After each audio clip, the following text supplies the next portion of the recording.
The agenda to feminize the Israelite man continues.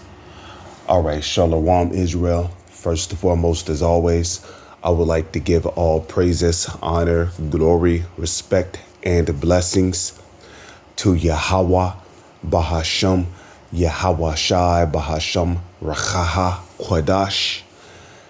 Salutations to the Lord's elect on the four corners of the earth, pushing his truth and sincerity while patiently waiting for Yahweh Shai's return, and double honors to our apostles and elders of Great Millstone, which have taught us everything we know through the spirit and power of Yahweh, Bahasham, Yahweh Shai.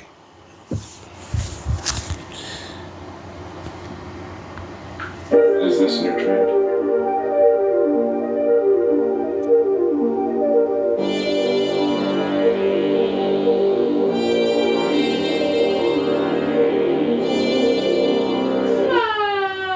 You can't. Whoa! Man, you can't. Is this a new trend?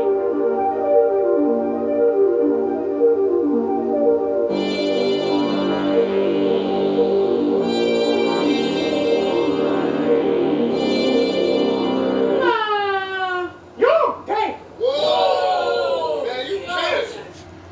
All right, so as you saw in the video right there, they showed you 3 different depictions of Israelite men that was carrying purses, okay? And this is something I've been seeing a lot lately, especially at my job. There's been several instances where I actually saw, masculine, 6-foot chubby men, okay, Israelite men at that, okay, wearing a purse over their shoulder. Now, 15, 25 years ago, this was unheard of, okay? And a matter of fact, if a man was caught wearing a purse, okay, he was made fun of, They basically made jokes about him. They talked shit about him. He was looked at sideways, which is why men started doing their dirt in the closet. And in the 1980s to 1990s, there was a saying, so you're coming out of the closet, huh? Well, coming out of the closet refers to a man admitting that he is a faggot, which will be a bundle of sticks. And what do you do with a bundle of sticks? You burn them. Okay? And it was normal in the 1990s, the 1980s, the 1970s for people to find it strange for a man to be into other men. Okay? They found it strange. And anybody who was like that was looked at sideways.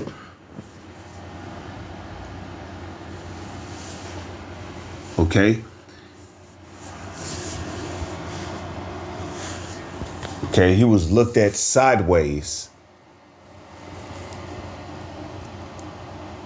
He was avoided. Nobody wanted to talk to him. Even some women found it strange for a man to be into other men. Because when women had their heads screwed on right, they wanted a man that was into women. Now, on some, low occasions, you might have a woman that might talk to a man that was into other men, she might hang out with him. But that was almost on a rare occasion in the 1980s or 1990s, Men who was into other men was not only, ridiculed and made fun of, sometimes they were beaten. Sometimes they got beat up, they got chased, making them ashamed to be out in the open with that shit, okay?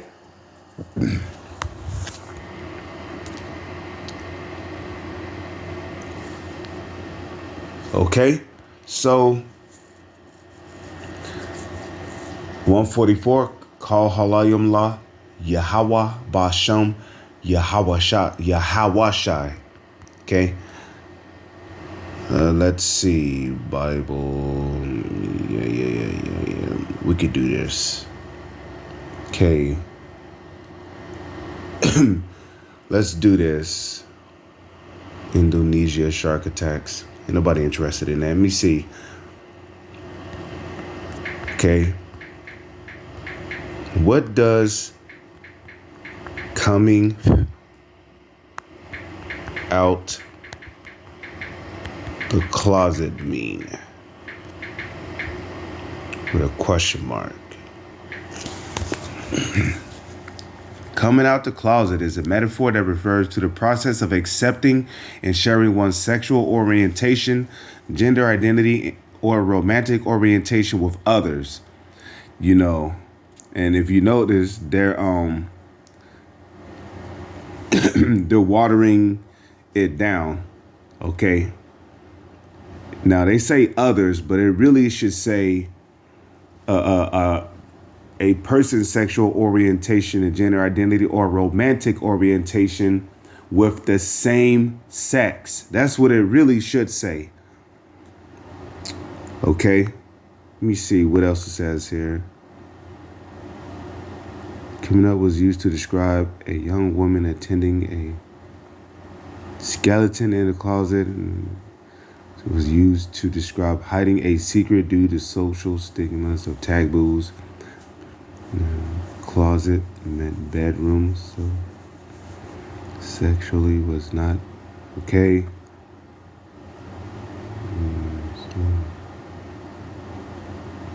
So what is the meaning of coming out the closet? To publicly announce a belief or preference that was once kept hidden, especially one's sexual preference, you see? So, if your sexual preference was into other men, you would keep it hidden because you knew that it was a shameful thing. You knew that it was not normal. Okay? But you see, as time passes by, society has been dumbed down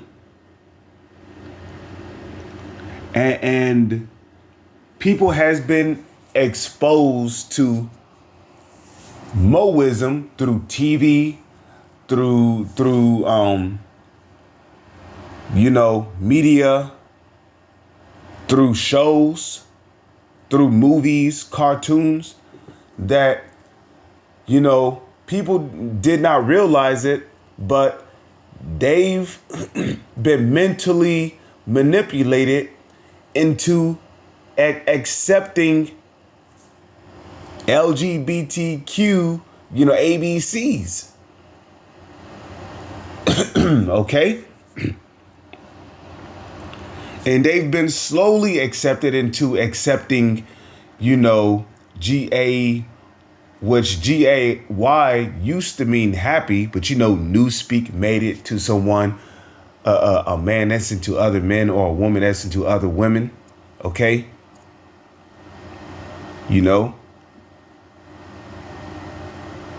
And it's not just the TV that, dumbed people down and made people, slowly, openly accept, Moism and weirdos and freaks and QUEERSs. It's also what they put in the food, what they spray in the air, what they're putting in the water. To the point to where now a man can get on TV and boldly profess that he like other men. Nationwide, and then, people will stand up and clap and and yell and cheer him on. This is the society we live in. Okay? The reinventation of Sodom and Gomorrah, which the word, Sodom or a sodomite is basically a man that takes his rod and he sticks it into the rectum of another man or a woman or a child, okay, or even an animal. That's what sodomy is. Now, what I would like to do is look up Gomorrah. What does Gomorrah mean? Because we hear a lot about Sodom, but there's a reason why that place was called Gomorrah as well. So let's look up Gomorrah.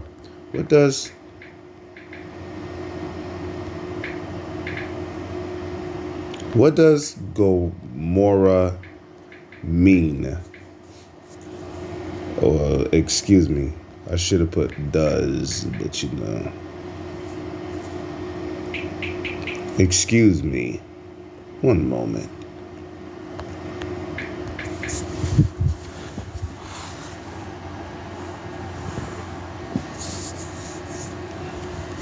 Okay.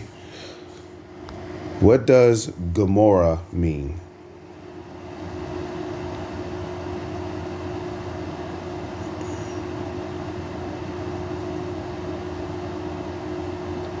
Gomorrah is a noun that has multiple meanings. In the Sodom and Gomorrah were two cities for their wickedness. Okay.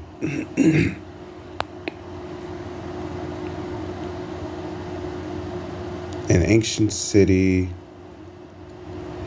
Sodom was destroyed by God and depravity. Depravity for the vice and depravity of its inhabitants.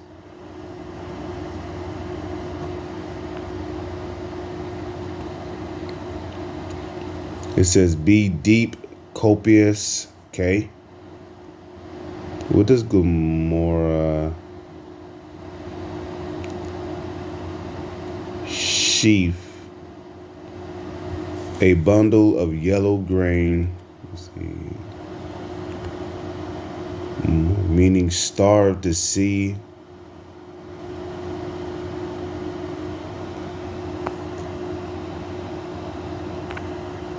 Why is it called Gomorrah? People of Sodom and Gomorrah were the first on earth to commit a certain indecency. To know they weren't the first people on earth, because and the reason why I say that the people of Sodom and Gomorrah were not the first people on earth to commit these things, because these wicked practices was going on during the time of Noah. Okay, you got to remember, during the time of Noah, there were weirdos walking around. Okay. The thing is that the same spirits that died in the flood during the time of Noah, they came back in their same lot in Sodom and Gomorrah. Okay, so sodomy, men sodomizing men, women, children, animals, that was not something new that happened in Sodom and Gomorrah. That was going on during the time of Noah. Which is why when you read the book of Genesis, it tells you, well, what does it tell you? The Lord saw that the thoughts and the intents of men was only evil continually. So men was doing all kind of wicked shit during the time of Noah, man. Remember, during the time of Noah, okay, the vast majority of the people on the planet was engaging in wicked philosophies. Okay? And at the end of the day, when you think about it, sodomizing somebody, it goes back to a wicked philosophy that when a man sodomizes a person, you get some kind of magical force or some kind of spiritual force out of it. You get some kind of dominance from sodomizing a person, you know. And even Aleister Crowley tells you that. Okay, you read one of Aleister Crowley's books. Okay, he tells you that he believes that sodomizing a child gains some kind of magic or put some kind of spell on the child. That he gets some kind of powerful force from sodomizing a child. You see. And he gets his philosophies from the ancient philosophies that people dived into during the time of Adam and Eve.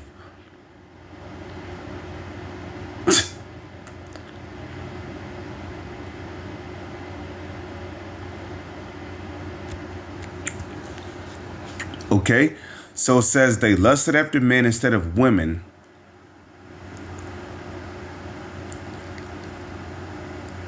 And they lusted after men instead of women. This novel in DC merited their destruction, though it is followed with a mention of highway robbery and ambiguous evil deeds. So, I mean, you know,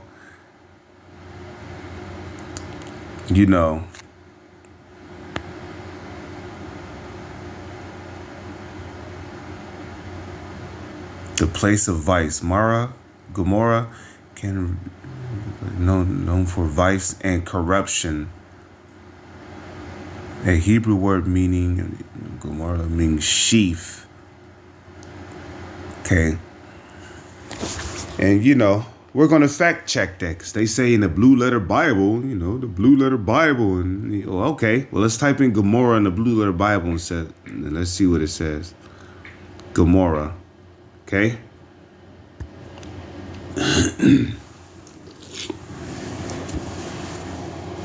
So you better best believe that during the time of Sodom and Gomorrah, okay, men was wearing women clothing, and you had women that was wearing men's clothing, okay?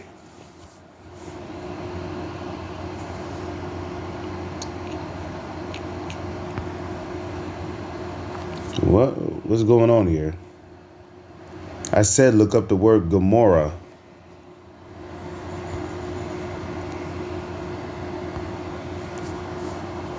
Oh, right. It has to take me to the okay.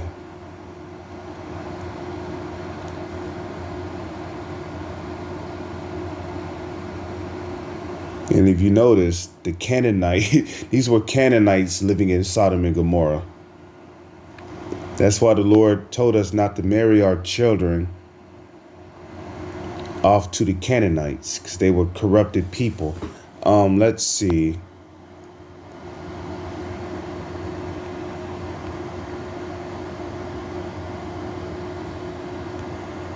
Okay.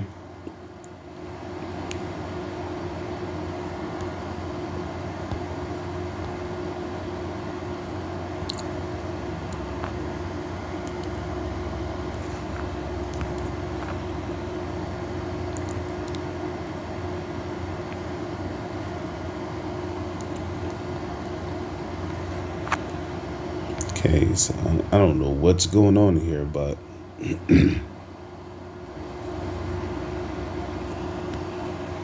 they're not.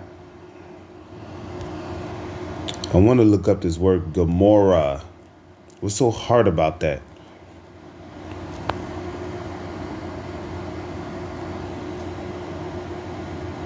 Let's go to Genesis 13, verse 10.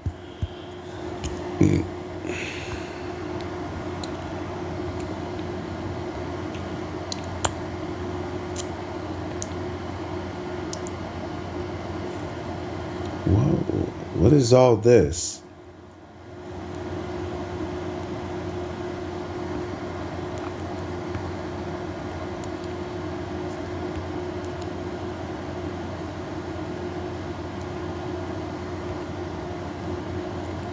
Let's do interlinear and see what we get here.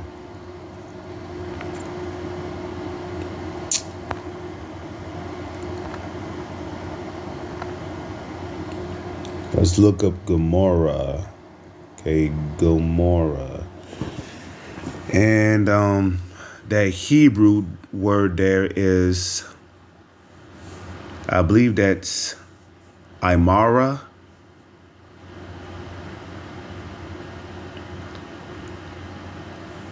Is that Imara or Amora?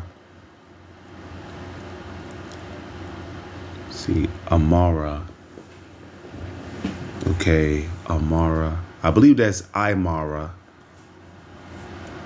Imara. Okay.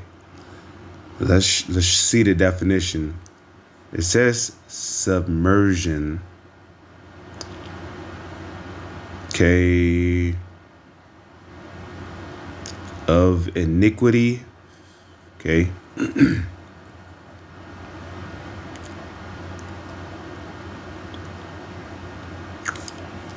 Okay.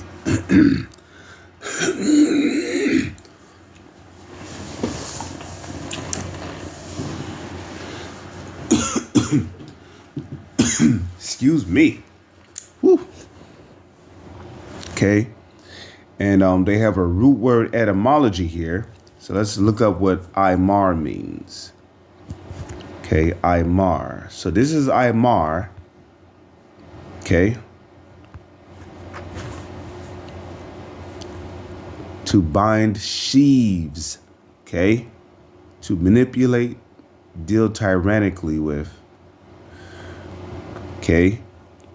So to bind sheaves. Okay.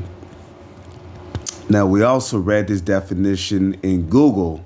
The word sheaves were mentioned. Okay. To manipulate, deal tyrannically with. And we see that, right? In Lot's story, when the men wanted to have sex with those two angels, Lot basically told those men, look, I have two daughters. Do unto them which seemeth good in thy sight. And they said, nah, we want those two men, which were angels. So you know what they try to do? They try to bust down the door. So that was also a tyrannical place. Oh, wait a minute, though. Is not America a tyrannical place? Is not America a place of manipulation? But here it says to bind sheaves. Okay. So, let's see. Let's tell this. Yeah.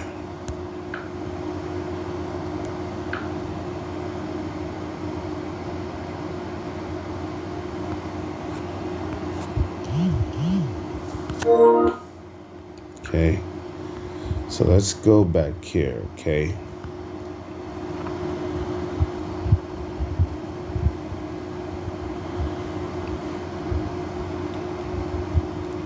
Let me see. Okay. What does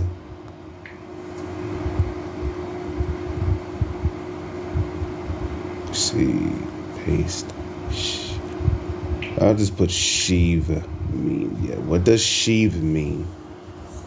A pulley for hoisting or hauling, having a grooved rim for retaining a wire rope. A wheel with a grooved rim for transmitting force to a cable or belt. So this was a place known for binding sheaves. So Gomorrah. But anyways, okay.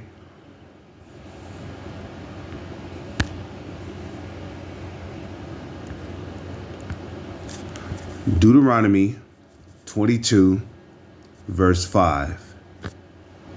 Okay. What does it say? It says, the woman shall not wear that which pertaineth unto a man, neither shall a man put on a woman's garment For all that do so are an abomination to the Lord thy God. Okay? So that's plain. A man shouldn't put on a woman's garment. But wait a minute, a purse is not a woman's garment. Well, it still pertains to a woman. Okay? A purse is a woman's apparel. Point blank, period. Let's do this. Okay? Deuteronomy 22, verse 5. Okay? And here it go.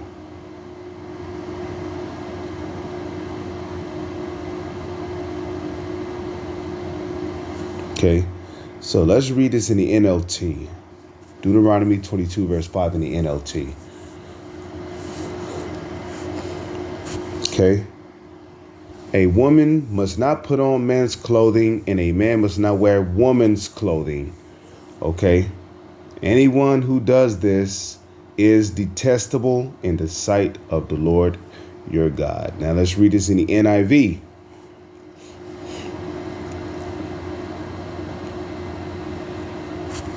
Okay? A woman must not wear men's clothing, nor a man wears woman's clothing, for Yahweh your God detests anyone who does this. Okay? That's pretty much straightforward and straight to the point. Now let's open up my bookmarks here, and let's get the GNT. Okay? And let's go to Deuteronomy.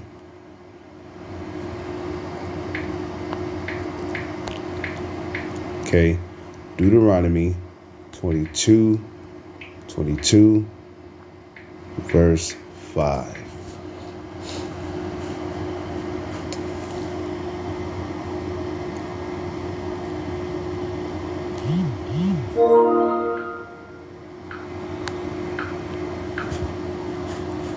Okay, so this is in the GNT of Deuteronomy 22, verse 5.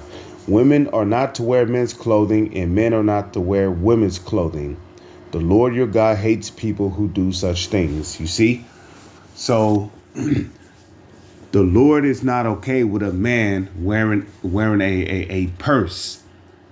Those are feminine apparel. That belongs to a woman. Okay, only a woman can wear a purse.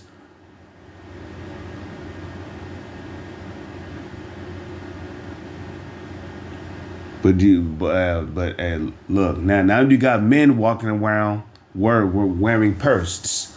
So hey, the Lord just wants you to know that He hates you niggas. Okay. With that, I'm gonna say shalom. Is on to the next one.